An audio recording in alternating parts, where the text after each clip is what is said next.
So here it is, the 10th day of the 10th month, 2010, and it's now 10 minutes past 10. So what better time to discuss the 10 Commandments and do a tribute to the 10 Commandments. So let's discuss the 10 Commandments using our 10 fingers, okay? When the 10 Commandments were first given, they were written in Hebrew, which is a language unlike English, which is read from left to right. It is read from right to left. So let's use our right hand first, and the first commandment is the one that says, have no other gods before the true God. Love and respect the true God with all our heart and mind and being. This is the first great commandment, right on. The second commandment is that we should not bow down to idols, things like materialism. When we bow down to things like materialism, we, in our minds, displace the true God, the Father and Jesus Christ in our minds, and we elevate something else in its place. This is a no-no. The third commandment is that we should not carry God's name in vain. That's what it means in its original Hebrew form. In other words, if we claim to follow Jesus Christ and be a true Christian, then we should love the Lord our God with all our mind and all our heart and all our being, and we should love Jesus Christ, and we should follow the way of life that Jesus Christ led. We should have the mind of Jesus Christ and follow God's commandments. The fourth commandment, notice, it's the seventh finger, reminds us of what? The 7 days of the week, and in particular, the Sabbath day. The Sabbath is the day that God commanded us to keep holy. As the seventh day, it starts from Friday sunset to Saturday sunset. It's a day for us to worship God, to meet together in fellowship and enjoy each other's company, worshiping God, and enjoying the day as a day of relaxation. It's a time that we stop doing our regular secular work. Notice that the first 4 commandments are all about how we should love God with all our heart and mind and being. The last 6 commandments are all about how we should love each other. And as Jesus Christ pointed out, there are 2 great commandments overspreading all of the commandments and precepts and laws of God. And those laws are that 1, we should love the Lord our God with all our heart and mind and being, and secondly, we should love our neighbour as ourselves. Upon these 2 great commandments, the 10 commandments rest, and all of God's precepts, all of his way of life hangs. It's a way of life of love. Love to God and love to neighbour. So we have now the 6 remaining commandments on our 10 fingers. This little finger represents you and me.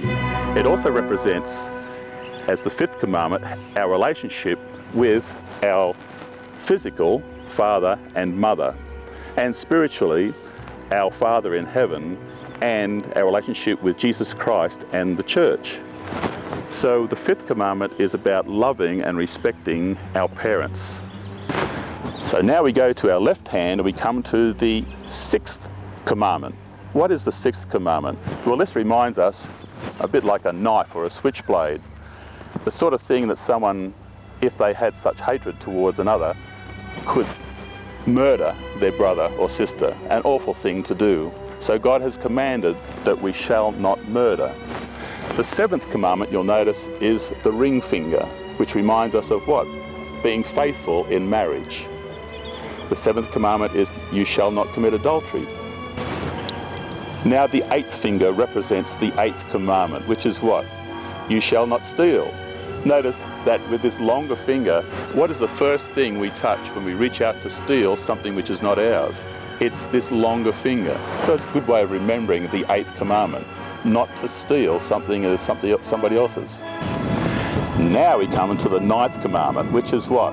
The 9th commandment is the one regarding not telling lies or bearing false witness. What do people do when they point the finger and bear false witness? Well, there are 3 fingers often pointing back to them. Often the person that accuses or bears false witness is guilty of the same offence themselves. So the 9th finger reminds us not to bear false witness or to tell lies or to gossip about other people. Now we come to the 10th commandment, which is what?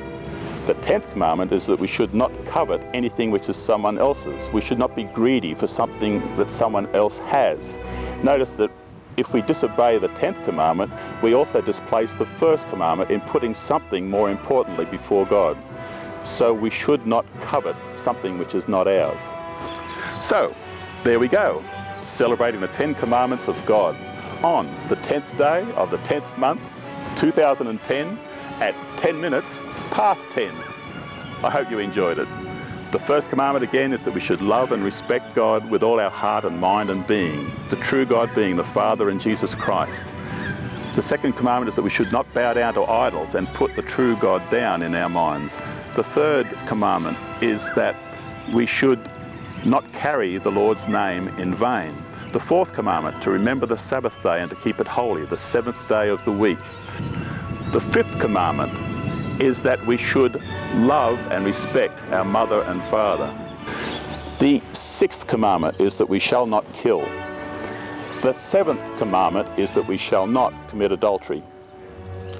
The eighth commandment is that we shall not steal.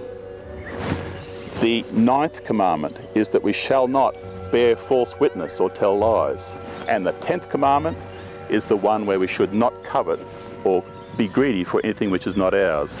There are the full 10 commandments on the 10th of the 10th, 2010. Hope you enjoyed it.